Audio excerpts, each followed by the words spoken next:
this guy just got shot and killed. The internet froze when the final footage tied to the late son of Big U, known to many as Baby Uiie, suddenly went viral because this wasn't entertainment. It was grief crossing into public space. The clip moved fast, shared and reshared before most people even understood what they were seeing, and that speed turned shock into outrage. In this culture, there are lines you don't blur, and children sit at the top of that list. Once the footage started circulating, the reaction wasn't curiosity, it was anger mixed with disbelief. People felt a boundary had been violated, not just for one family, but for the code the community lives by. When something that personal gets turned into content, it stops being a post and starts being a problem. Yeah, everybody in the limo. We got my boy Baby Uiie right here. Tell him about the limo, Uiie. Yesterday morning, a man killed in South LA on Halloween night is the son of a former rep executive and alleged former gang leader. 34-year-old Jabari Henley is the son of Eugene Henley, better known as Big U. He gonna keep that secret just between me and him. What made the moment hit harder was the context. This wasn't a random clip from nowhere. It carried history, loss, and a family's pain. The streets don't play with that. Loss is sacred. Memory is sacred. And when memory gets dragged into the timeline without permission, it feels like a robbery of dignity. That's why the backlash was immediate. Comment sections weren't laughing, they were calling for respect. People demanded the clip be taken down, not because it broke rules, but because it broke hearts. That distinction matters. Yeah, everybody in the limo. We got my boy Baby Uiie right here. Tell him about the limo, Uiie. Oh man, this is the greatest experience, you know what I'm saying?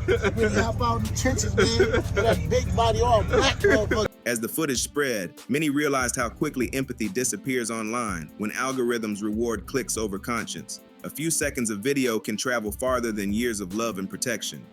That imbalance fueled the fury. Folks weren't blaming technology alone. They were blaming choices. Someone chose to upload. Someone chose to share. Someone chose to keep watching.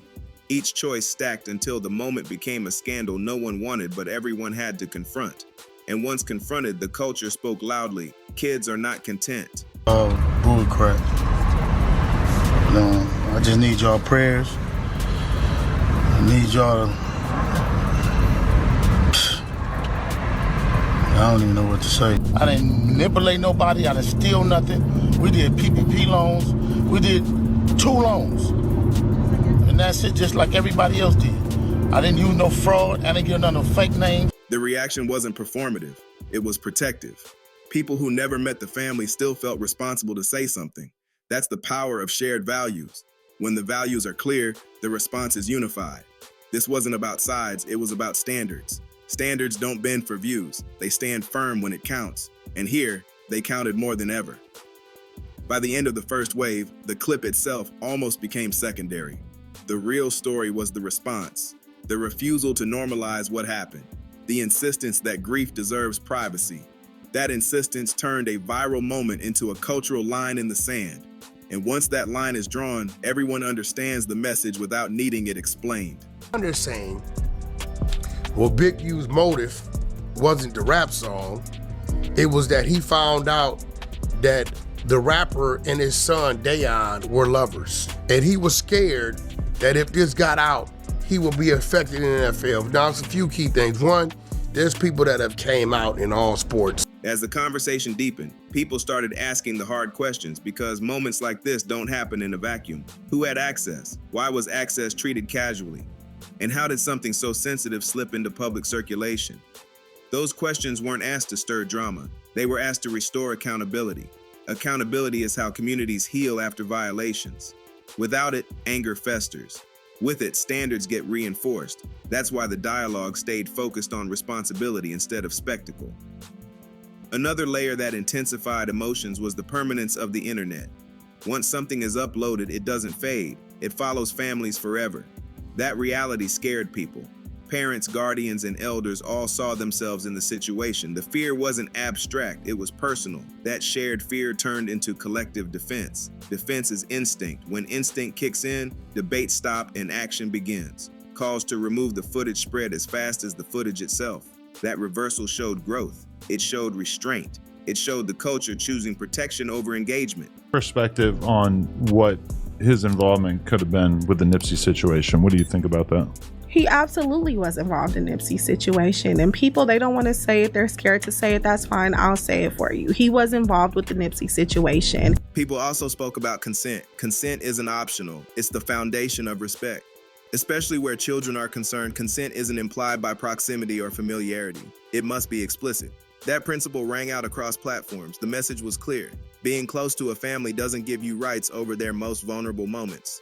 Closeness increases duty, not entitlement.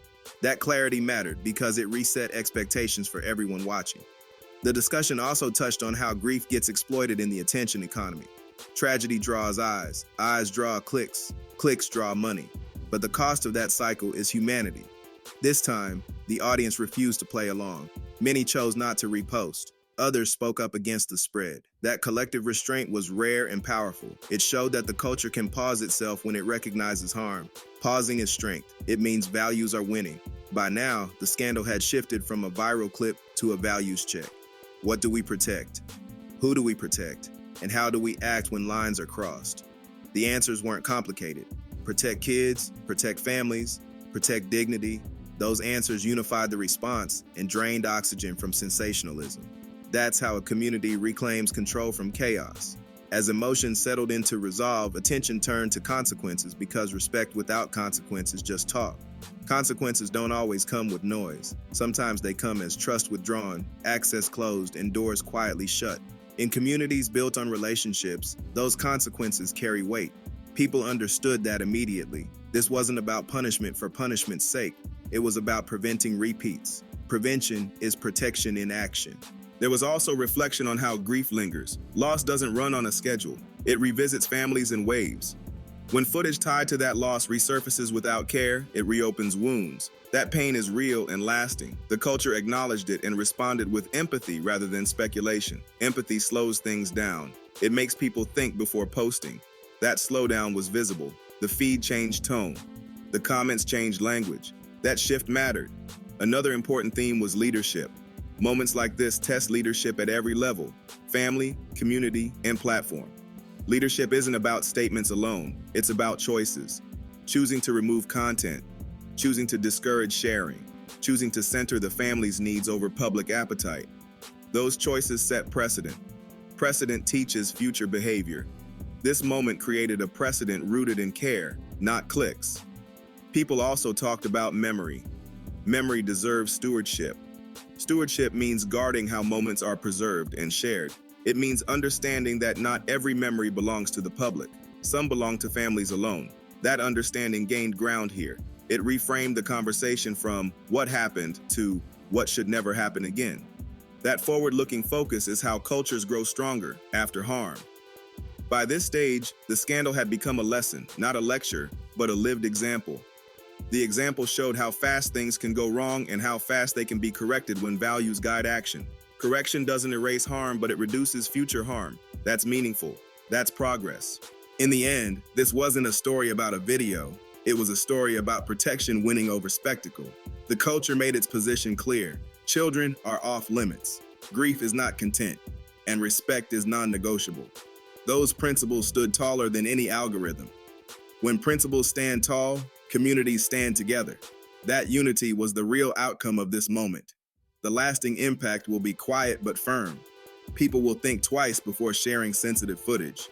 Access will be treated with more care. Conversations will start earlier about consent and boundaries. That's how change happens, not through outrage alone, but through adjusted behavior. Adjusted behavior saves futures, especially the futures of kids who deserve privacy and peace. This moment also reminded everyone that digital power comes with moral responsibility. Being able to upload doesn't mean you should. Being able to share doesn't mean you must. Responsibility is the filter that keeps humanity intact online. The culture applied that filter here, and the difference was visible. That visibility matters. It sets a standard others can follow. At its core, this scandal reinforced a simple truth: family comes first, always. When that truth is challenged, the culture responds, not with chaos, but with correction. That correction doesn't need to be loud to be effective. It needs to be clear. And it was clear here: protect the kids, respect the families, handle loss with care. Those are rules that don't expire. Before you click away, take a second to really sit with what this situation showed, because this wasn't just another viral moment that came and went. This was a reminder of how fast things can cross a line when clicks start to matter more than conscience, and how important it is for the culture to step in and correct that before real damage is done. Moments like this expose the difference between attention and responsibility, and the response proved that people are starting to choose responsibility more often, especially when kids and families are involved. This also showed how powerful community voices can be when they move together. No trending challenge, no outrage farming, just people saying this isn't right and standing on it. That's growth, that's maturity. The internet doesn't always get it right, but when it does, it's worth acknowledging. Protecting privacy, respecting grief, and understanding that not everything belongs on a timeline are lessons that go way beyond one situation.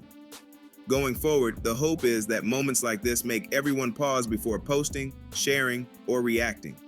Not every clip deserves airtime. Not every moment needs an audience.